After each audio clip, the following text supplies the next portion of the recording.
Yes. Well, good morning, everyone, and welcome to Northern Lights Center for Spiritual Living. Happy Easter. Happy Passover.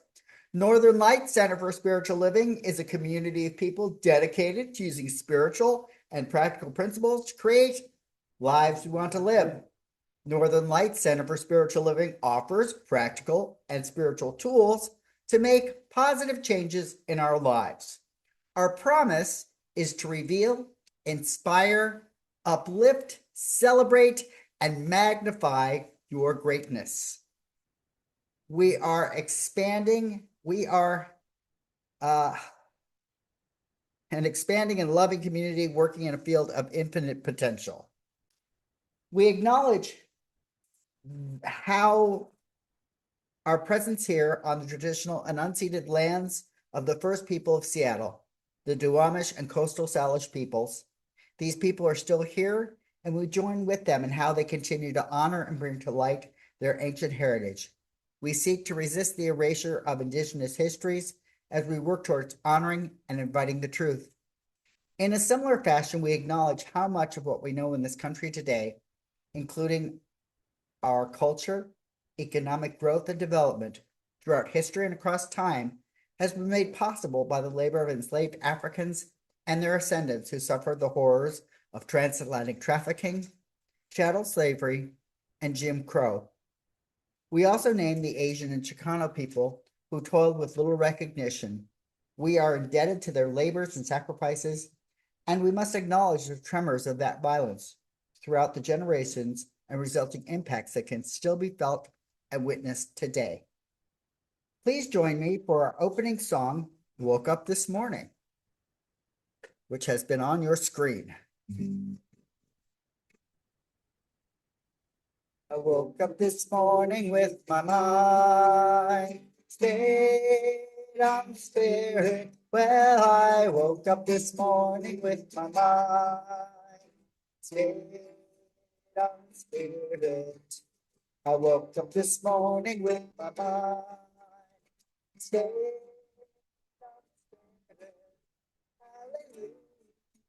Hallelujah, hallelujah, hallelujah.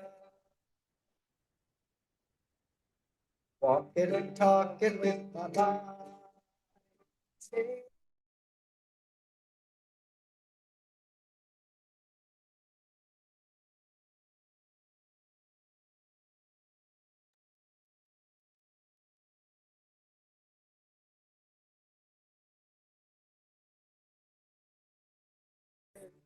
Hallelujah, hallelujah, hallelujah.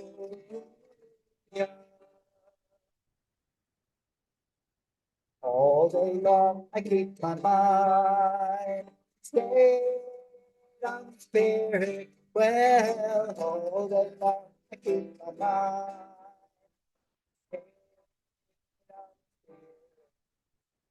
All day long I keep my mind stayed on spirit. Hallelujah, hallelujah, hallelujah.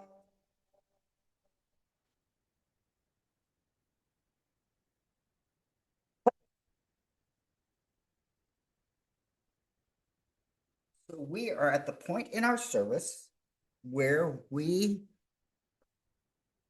put on the practice of meditation. And hello, Jeffrey, welcome.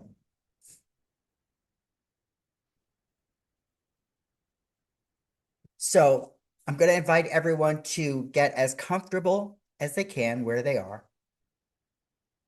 and just allow ourselves to become aware of our breath.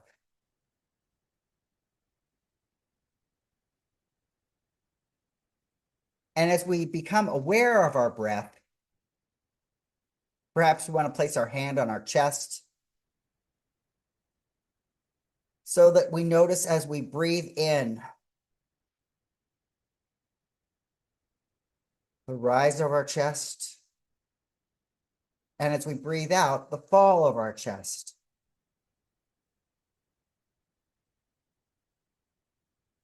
With every breath in, the heart is able to speed up a little bit. And with every breath out, our heart slows.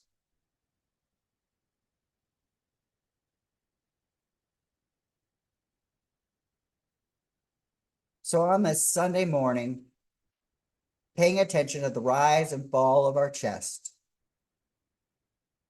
the inhalation, the exhalation of our breath, just allow ourselves to consider some old habit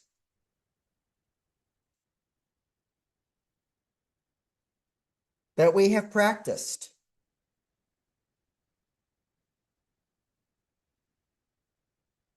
And we may be thinking of a habit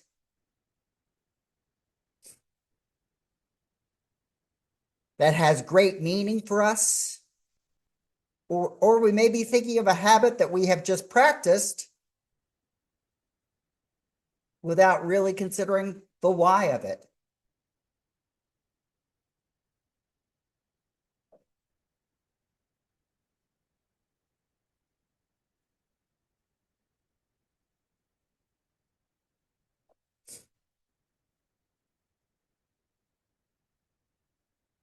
As we put our attention on that old habit or those old habits, we might ask the question, how does this expand my life?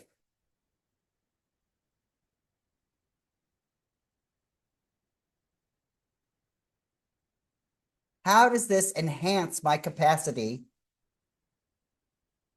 to be more thoughtful, more caring, more giving?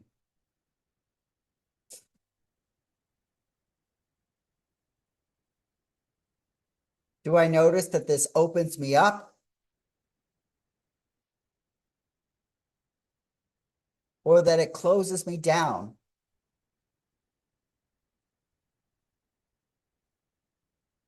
Do I choose to carry this habit forward?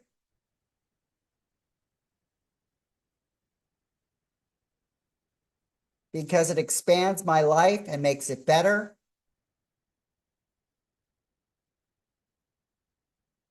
Or is this habit an obstacle that has blocked me from living my fullest possible life?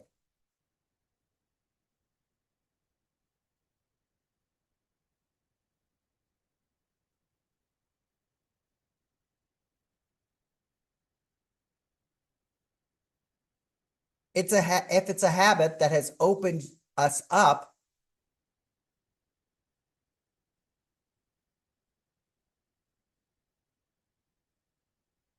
we can take this time and give thanks. Give thanks for the people who have helped us establish this habit,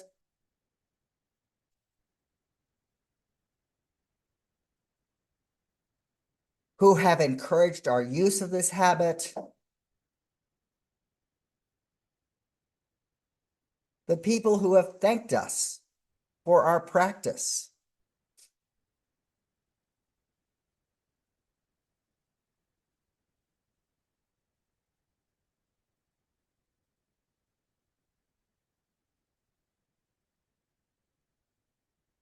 Just settle into that feeling of gratitude, that feeling of expansion.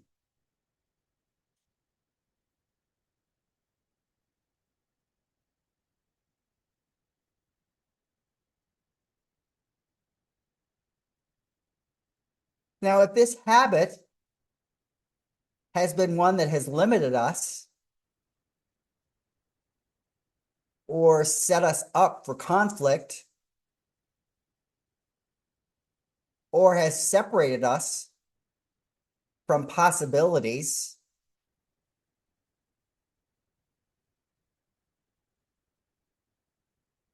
We might also give thanks for the people who offered it to us, thinking that it would make life easier. Welcome.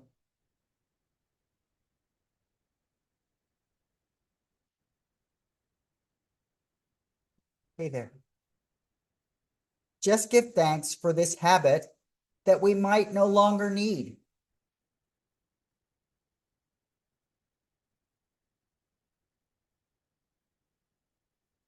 Think of what possibilities there are to let go of this old habit that no longer serves us. Open up to the possibilities of what we might do without this old habit.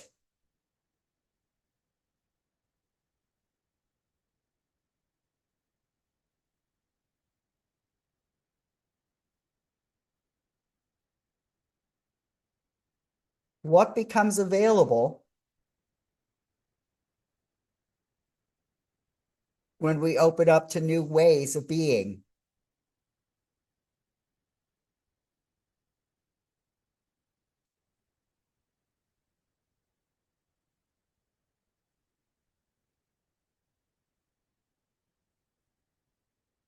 So just putting ourselves in the presence of those habits, old habits that have uplifted us and expanded us, old habits that have perhaps limited us,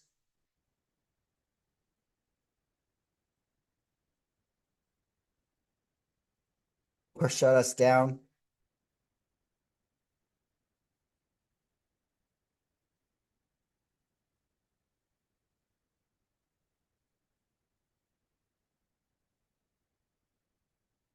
Again, just allow ourselves to experience gratitude,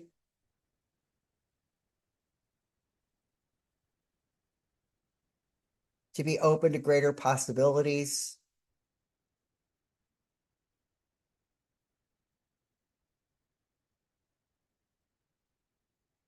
to be ready to step forward beyond any obstacles that we have found.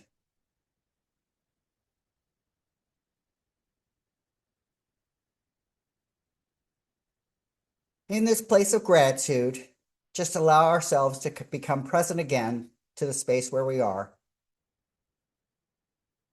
Noticing the support of the chair, the ground under us, the availability of breath,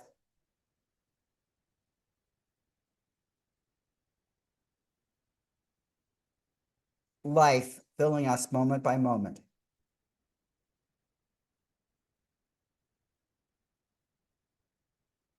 So we might want to wiggle our fingers and toes. Just come back to this space. And I say, Amen, Ashe, and so it is.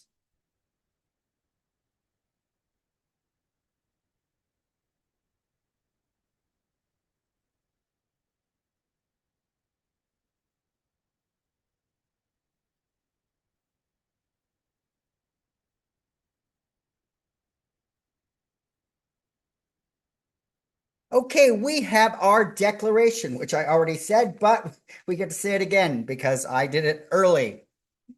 I did. So please, we're going to say this 3 times together.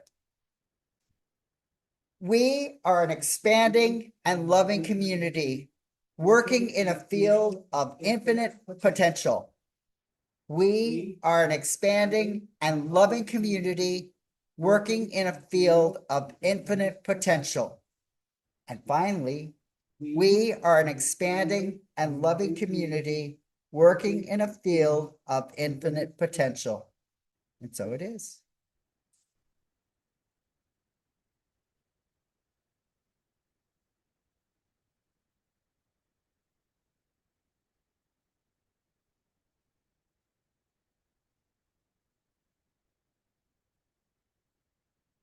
So today's reading is a reflection on how our struggles and difficulties, how our deaths and griefs can open us to greater possibilities.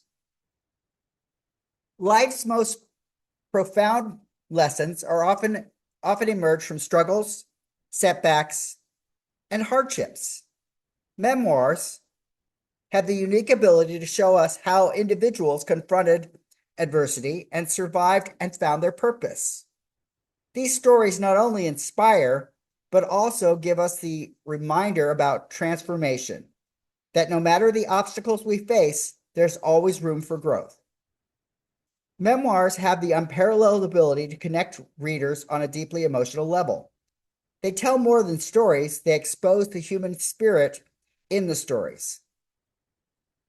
They resonate because they provide true, unfiltered looks into lives. By reading about real people facing real challenges, we see transformation is possible, even in the darkest of times. The vulnerability of memoirs allows readers to see themselves in the author's journeys. This deep sense of connection can offer us a sense of comfort, especially when we're going through our own struggles.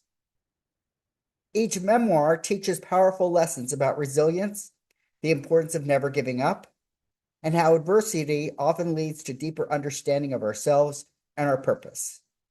Finally, these can serve as roadmaps for growth, practical advice or insights into how the authors overcame their challenges. So here are some of the best memoirs that have inspired readers with their powerful stories of overcoming adversity and finding purpose. Educated tells the story of Tara Westover, who was raised in a strict survivalist family in Idaho. Without any formal education, she spent her childhood isolated from the outside world. Yet, despite the odds, she sought education, eventually earning a PhD from the University of Cambridge. Her memoir testifies to the power of self-determination. Her story highlights how education can transform lives, even when circumstances seem impossible. It is an inspiring reminder that you are not defined by your past, and the pursuit of knowledge and personal growth can help us overcome any adversity. The Glass Castle by Jeanette Walls conveys her dysfunctional childhood. Growing up in extreme poverty with brilliant but neglectful parents, Walls eventually learned to rise above the circumstances and build a successful career. It demonstrates how perseverance and resilience can turn even the most painful experiences into platforms for success. It's a compelling example of overcoming adversity, proving that your environment doesn't limit our futures. The Last Lecture by Randy Pouch is a professor diagnosed with terminal cancer. It delivers on his life, dreams, and the importance of pursuing our passions. Through humor, wisdom, and heartfelt lessons, Pouch reflects on how to live fully despite facing life's greatest challenges. It's a beautiful reminder that life is precious and that purpose can be found even in the face of adversity. In The Sun Does Shine, Anthony Ray Hinton recounts his wrongful conviction and 30 years spent on death row for a crime he never committed. Despite the injustice he faced, Hinton maintained hope, perseverance, and ultimately received exoneration. This powerful story of hope, survival, and forgiveness shows us how we can respond in an unjust system, and it will inspire anyone who has ever felt trapped by circumstances. It underscores that human spirit can triumph over injustice. In Becoming, Michelle Obama reflects on her life, from her early years on the South Side of Chicago to her time in the White House. Her memoir explores identity, family, and purpose, and offers a candid look at her personal challenges. She shares about overcoming societal and personal obstacles and finding her voice and purpose. Her honesty about her struggles with self-doubt and work-life balance makes this a highly relatable and inspiring read. It shows that every setback is an opportunity for growth and reinvention. In The Color of Winter by James McBride and his mother, a Jewish woman who married a black man who raised 12 children in Brooklyn, McBride explores his identity as a biracial man seeking to understand his place in the world while uncovering his mother's hidden past. This memoir addresses themes of identity, race, family, and purpose. The journey of self-discovery and his mother's incredible resilience show how adversity can lead to deeper understanding. The story Wild chronicles Cheryl Strayed's solo hike along the Pacific Crest Trail after the death of her mother and the collapse of her marriage. Strayed uses the journey to confront her personal demons and find healing and purpose in the wilderness. Her memoir is a powerful story of self-discovery, healing, and reclaiming strength. I Am Malala tells the remarkable story of Malala Yousafzai, a Pakistani girl who was shot by the Taliban for advocating girls' education. Malala survived the attack and became a global advocate for education and women's rights. Her courage and determination in the face of extreme adversity are truly inspiring. Her story is a testament to the power of education, resilience, and the importance of standing up for what's right, no matter what the cost. The Road to Character, David Brooks explores the lives of influential figures and the virtues that define them, from humility to self-discipline. Brooks examines the deeper qualities that help people navigate challenges and live with purpose. This book has a compelling exploration of character development, provides readers with timeless lessons on how to build inner strength and cultivate purpose through personal reflection and growth. Finally, Unbroken tells the true story of Louis Zamperini, an Olympic athlete who survived a plane crash, weeks adrift at sea, and years of imprisonment by the Japanese during World War II. Hillenbrandt's powerful narrative reveals how his unbreakable spirit helped him survive the impossible. The memoir showcases the resilience of the human spirit. The story of endurance and forgiveness is a moving testament to the idea that even in the worst conditions, there's always the potential for healing and redemption. And so it is.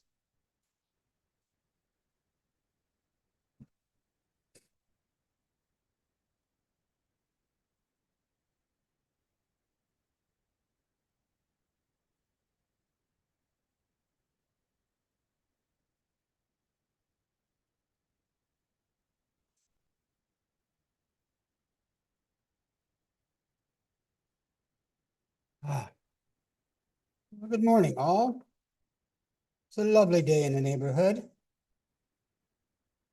So we will start with not that.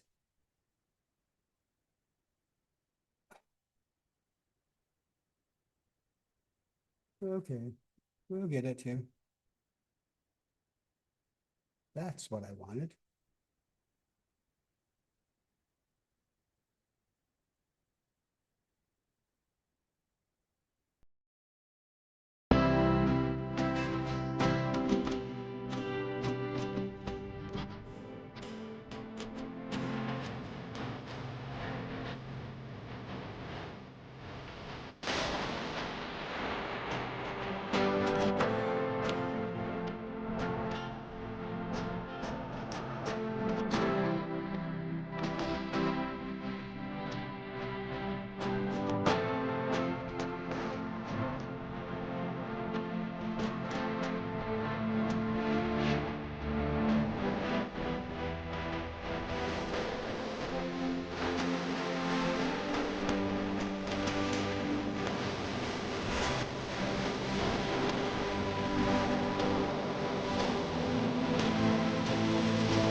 Okay. That was Bruno Mars. And today being Easter, I wanted to, do something that's kind of sort of tied into it. So the title of my talk is Roll Away the Stone, Arise and Become. As most of us have heard the story of Lazarus, but before Lazarus could arise, Jesus said, take away the stone. He told the people around, take away the stone. And the stone to us is anything that blocks the emergence of your true self. So anything that's in the way of you becoming your true self. Like I like to use the saying that get my bloated nothingness out of the way, and the nothingness can be many things. Ernest Holmes says we are bound, not by limitation, but by our own false beliefs. That's what really holds us back, is our beliefs. And stones are not made of granite. They're made of stories. We have all these stories that we tell ourselves, that people tell us. And the idea with Reverend Vaughn's readings, or stories in the readings, about all these people that overcame. They overcame their stones. They moved them to the side and moved forward. So these stones are made of stories like, I'm not enough. I'm too late. I'm too broken. I can't change. All these things we tell ourselves that, like, I think the biggest one is probably, I'm not enough. I know that from experience, that it's easy to do that. I'm not good enough. These are the false beliefs that Holmes warned us about, the mental tombs that keep us from rising. They hold us back. They keep us encompassed in this little tomb. Like sometimes, I remember a time when I was working at Boeing. It's a little story here, a little side. I got a call I was gone to the coast with a bunch of friends, and I got a call on my answering machine to call my lead as soon as possible. And we don't talk on weekends when we're away from work.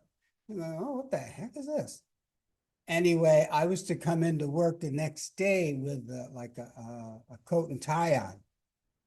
They were putting me in management, and I had not seen that coming. I had no ambitions for it. I had not said, hey. So I was in management for a while. So they saw something, and that's what happens with life. Others see something in you that you don't see in yourself. And I think that's so many times that happens, that people around you, they know who you are. They know deep down inside who you are, when sometimes we don't know who we are ourselves, that we don't embrace that greatness that we are. Rolling away the stone means releasing the narrative that no longer fits our calling. So whatever it is that doesn't fit anymore, get rid of it. I mean, we don't need the excess. We carry enough excess baggage around as it is. And so if there's something doesn't work, if it doesn't fit in our lives, shed it, get it away, kick it to the curb. That's one of my favorite sayings, kick it to the curb. Somebody may pick it up. Somebody may need it, just like I have stuff at home that no longer using. I set it out on the curb. You know what? Somebody else needs it. Put 2 toilets out there. I was shocked. But this guy came by, he said, how much you want for these? I said, they're free. And he goes, oh my God, and same with this. If we don't need it, somebody else may need this. Letting go, it also means letting go of the identity that no longer matches your becoming. and the identity of who you are no longer matches, because we do shift, we change, we evolve, we rise up from one area of our lives to another. I always like to refer to it as our past lives, because we change every I don't know how often it can be. It's different for everybody else. Maybe every decade, somehow we change, we evolve, we grow. Another is refusing to let your past define your possibility. Oh, that's a good one. We allow our past to hold us back. And I'm going to use something from Stephanie's affirmation, where she speaks. Everybody will recognize it. That the past, the conditions, nor personalities have no power over me. These things have no power over us, unless the only way they do is if we give them permission and power. And that's the same with people. They have no power over us. Only if we give, we hand over that power sometimes way too easy. Like, Jesus didn't ask Lazarus to resurrect himself, you know. He simply asked him to remove what blocked the resurrection. We need to remove what is blocking us. But first we have to discover what's blocking us. What is it that's blocking us? What's holding us back? And sometimes that may take the help of somebody else to go deeper and to find out these things. A counselor, a practitioner, you may have to find out, because sometimes it's not, we've held on to it so long and so deep that we can't quite recognize it, that we need somebody else to be there to recognize it. Your becoming is not hindered by who you are, only by what you believe. What is it do we believe about ourselves? Do we believe, like I said here, do we believe that we're not enough? Do we believe we can't change? Which that's a big falsity there. Anybody can change.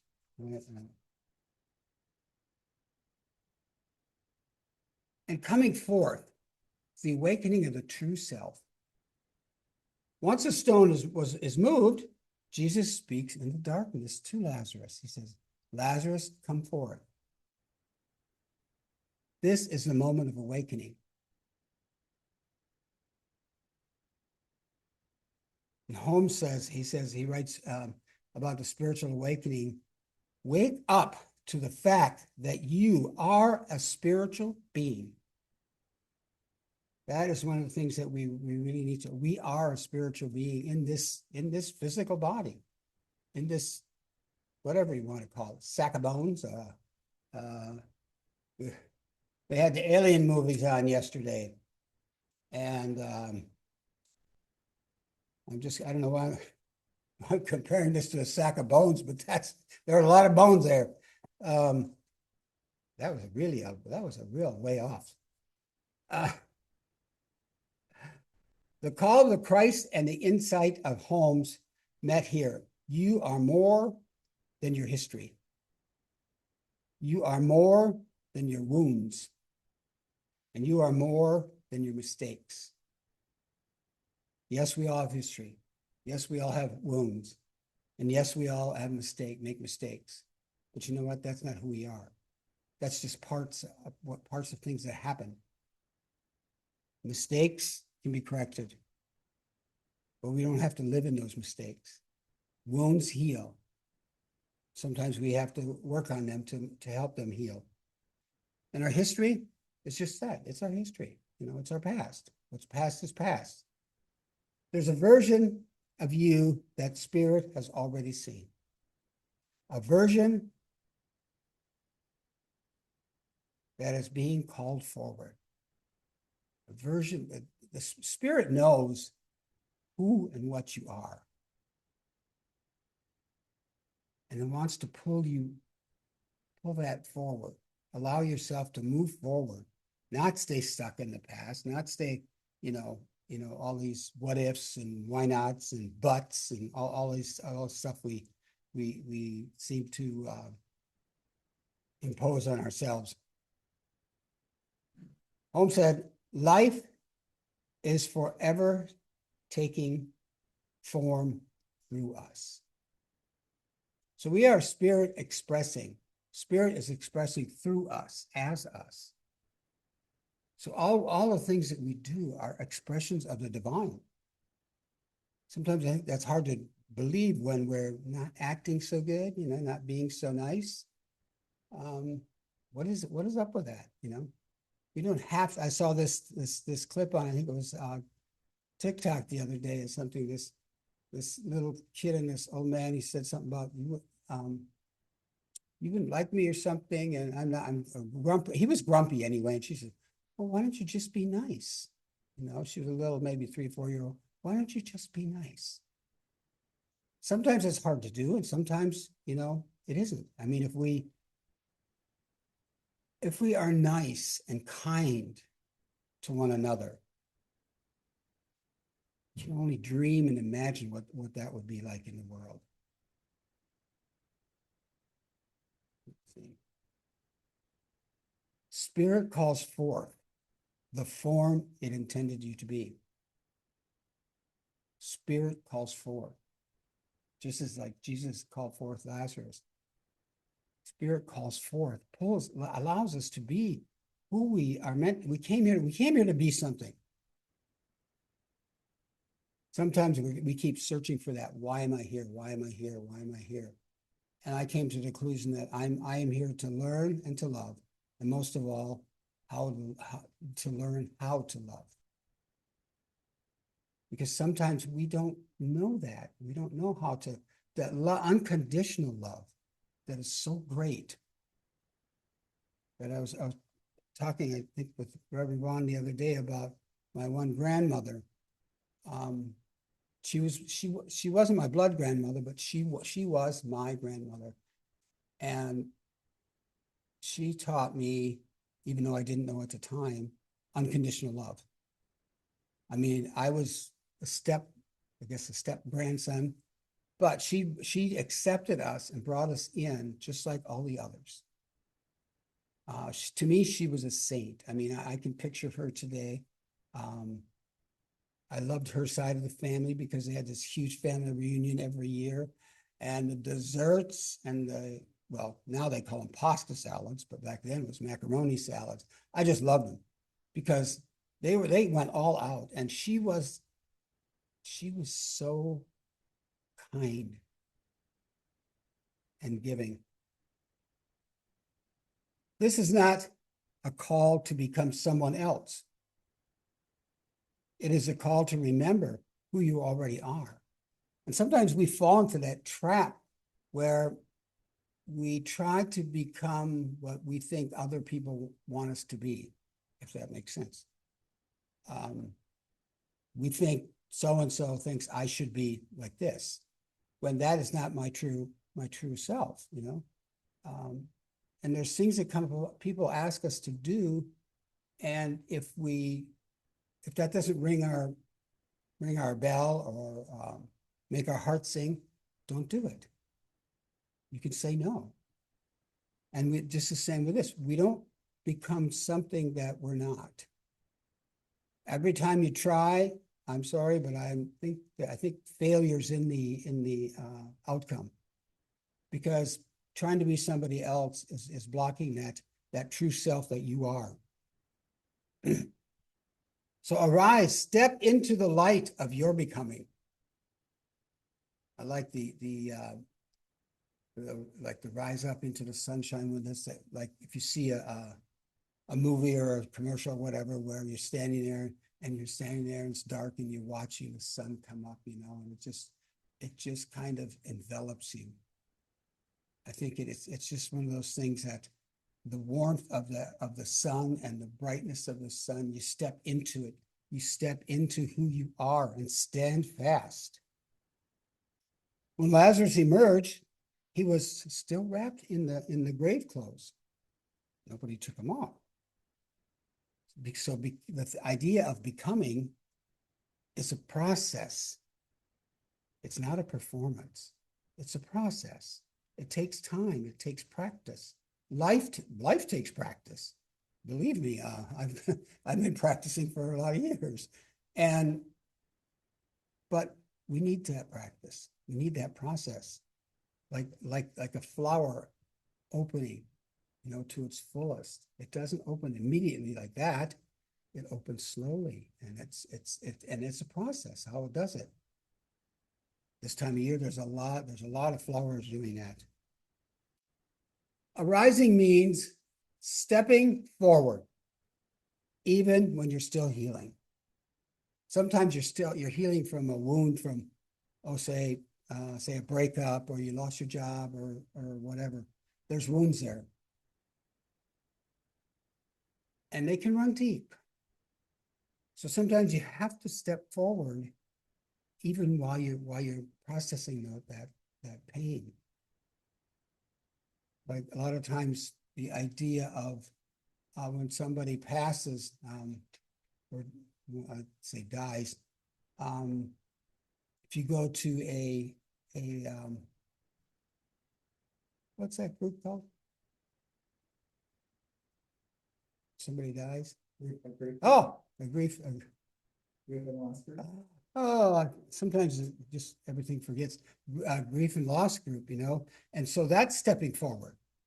That's stepping forward to actually try to heal the pain, and that's a process. And that, believe me, that is a process. Arising also means moving even when you're still unwrapping, when you're still trying to figure out what the heck. Moving forward.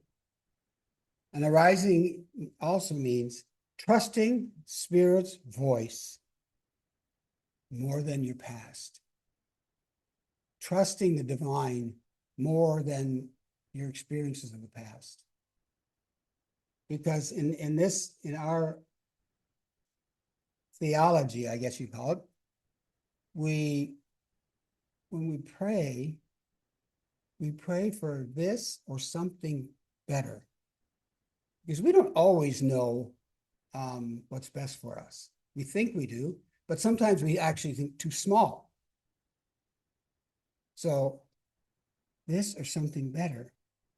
So trusting Spirit's voice more than trusting your past. Because sometimes the past was,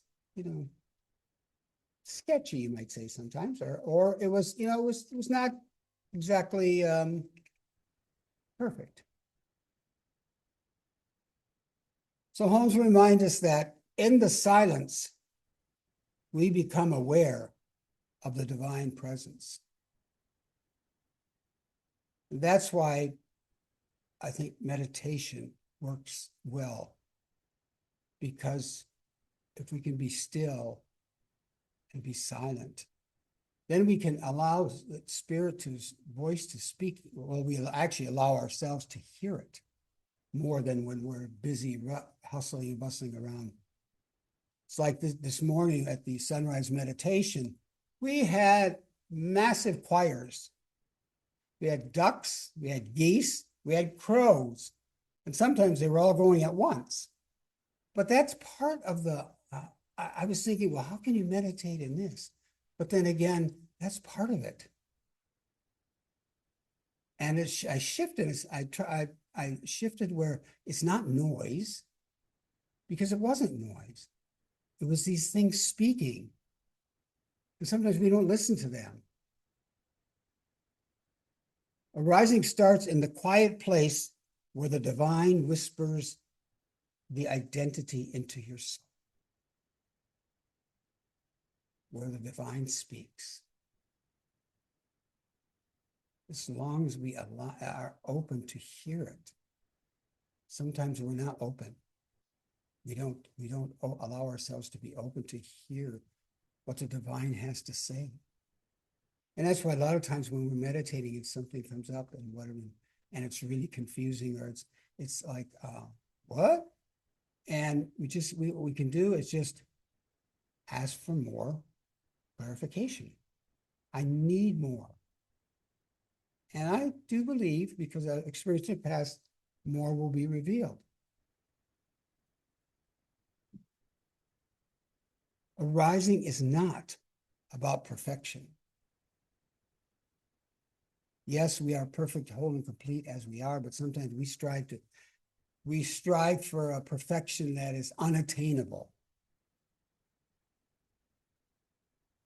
I know I only speak that from experience. Like I would always, anything I do, I would always pick it apart. Oh, this isn't like this. This isn't perfect here, blah, blah, blah. You know, need somebody come up and slap me. But one time I finally realized that I did this project and I looked at it, I saw a few flaws. I said, well, you know what? I did the best I could. And if that's what if we do the best that we can, that our ability that we're given, that is good. It's not about perfection. It is about permission to grow, permission to evolve, permission to step into the next version of ourselves. The next version. Yes, what am I going to do? You know, even from day to day, we change. Moment to moment, we change. So what is my next self going to be? I remember doing a talk one time about, I think it was at Toastmasters, and about past lives. And I said past lives, and people kind of, you can always hear people and go, oh, this, silly stuff, past life. But like I said before, what I mean is in our lives, we go through different stages. We change from infant to toddler to child to young adult to adult, and in our adulthood, I know I've gone through many past lives within my adulthood. So it gives us permission to move forward, to grow, to evolve, and to step into that self that we're going to be. Now, become is the unveiling of the divine pattern within you. Becoming is not about becoming someone new. It is about becoming someone true, becoming your true self. And I think that's where that happiness really lies. I just thought about that. When you become your true self, you can't help but be happy. You can't help but be joyful. Of course, that's my opinion. And then Holmes wrote that the pattern of your life is already in your mind. It's already there. Just like answers. We have the answers. Sometimes we have to really dig for them. Sometimes they just pop out. Becoming is the unveiling of the divine pattern that has been placed within you before you were born.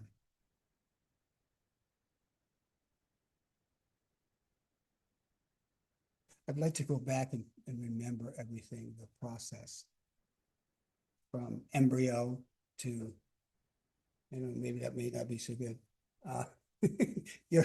I'm smothering in the womb, let me out. But it would be kind of interesting to experience that whole process. Maybe next time, if there is a next time. We are limitless beings. There's nothing that we can't do because everything is possible in God and with God. We are limitless beings confined only by the limits that we accept. If we say, I'm not enough, guess what? You're not enough. If you say, I can't do this, guess what? You can't do it. And on. All these things that I can't, and all these negative things, if we put them on ourselves, then we're being tied down. Like in the song, the chains that bind us. We are bound by our own chains.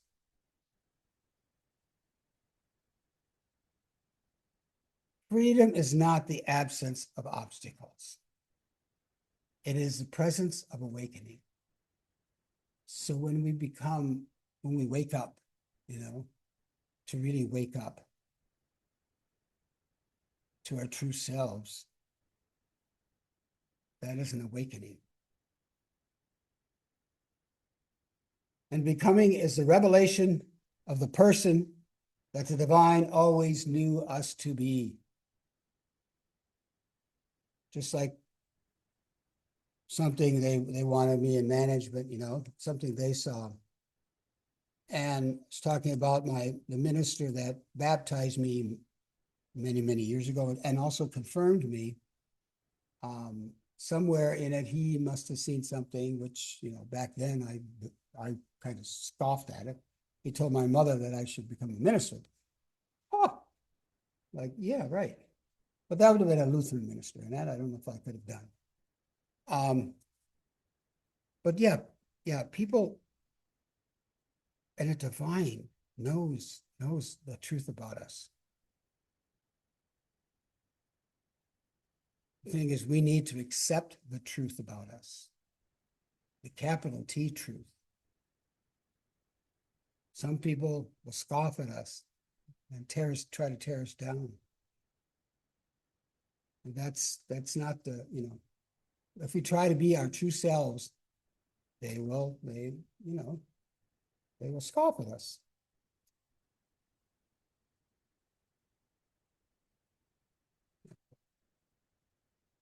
Rolling away the stone. Remove the false beliefs that block your becoming.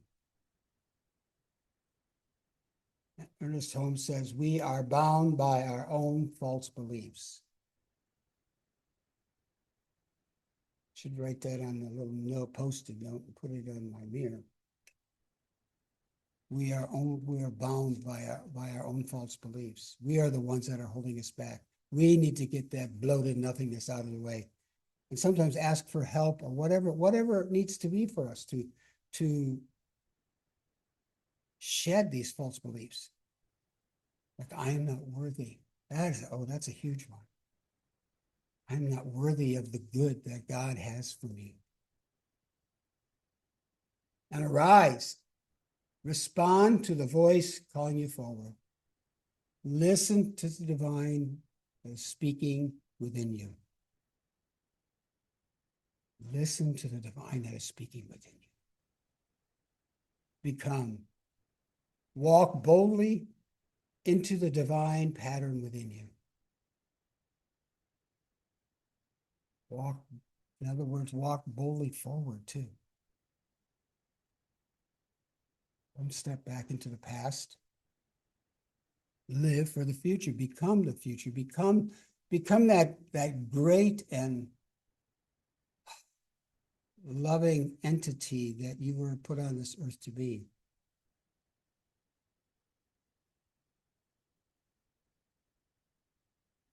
The spirit is the awakening your identity,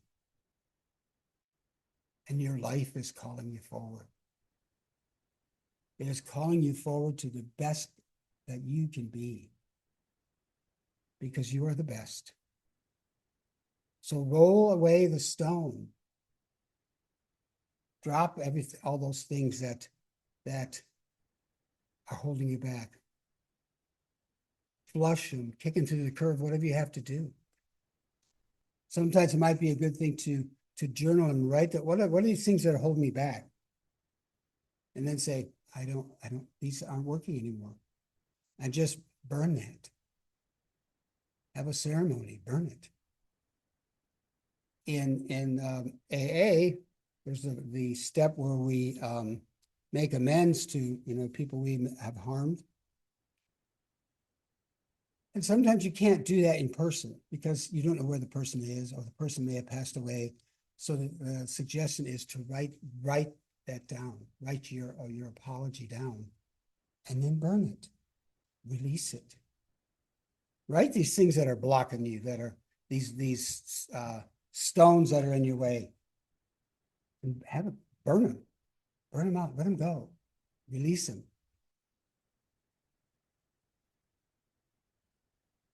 And then arise and step into your true self. The truth that you are a divine spirit. roaming this earth in this body. And then once this body is done, I believe we move into that, back to our energy, the energy source. And so this week, just maybe take time to sit down, maybe meditate and contemplate, asking, okay, what's blocking me? What are these things in the world that are blocking me, that I am putting in my way, or that I am holding on to, these false beliefs? What are they? Write them down and then burn. Release them and say, I don't need you anymore. I'm moving on up to the east side or the west side. I forgot which side. But anyway, yes, just try to, well, there is no try. Just do. Ask yourself, it's okay to talk to yourself. What is it? What is it that's blocking me? What's blocking me from taking in to receiving? That's a big one too, about receiving. You need to be a gracious receiver in order to be a gracious giver. So many times you say it's much easier to give, and it is. It's a lot easier. It's really easy to give. Sometimes when somebody wants to give you something, or a divine wants, it says, okay, here's something, you go, oh, that's too scary. I don't want it. All you have to do is say thank you and accept it. To be a gracious giver along with a receiver. Oh, that's what I meant. Anyway, we're going to move on to something here. I believe that's not quite it. Here we are. To an affirmation. Aha. Can you see it? Yeah. Okay, we're going to repeat this 3 times. If you want to write it down and take it with you, fine. So here we go. I am stepping into the life spirit dream for me. I am stepping into the life that spirit dreamed for me. I am stepping into the life that spirit dreamed for me. And so it is.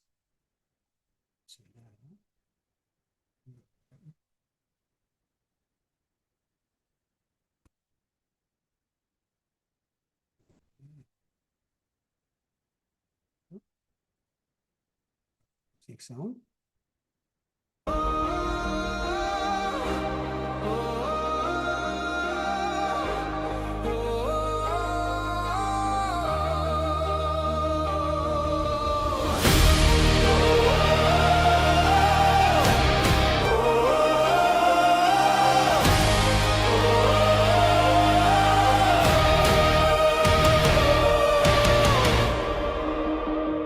From the ashes of silence, from the weight of the fall, from the edge of breaking, I stand tall.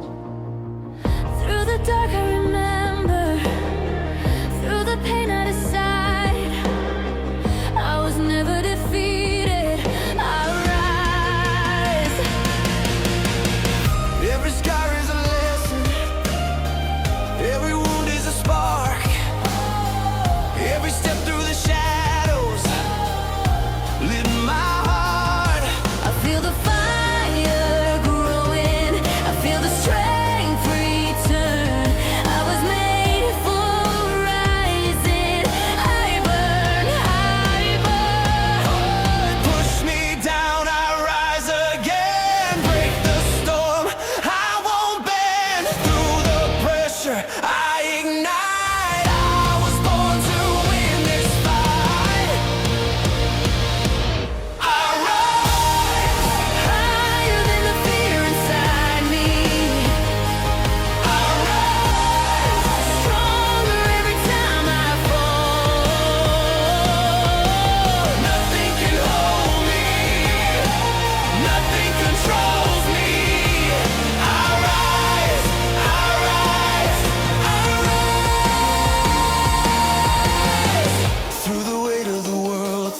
test of time, through the voice of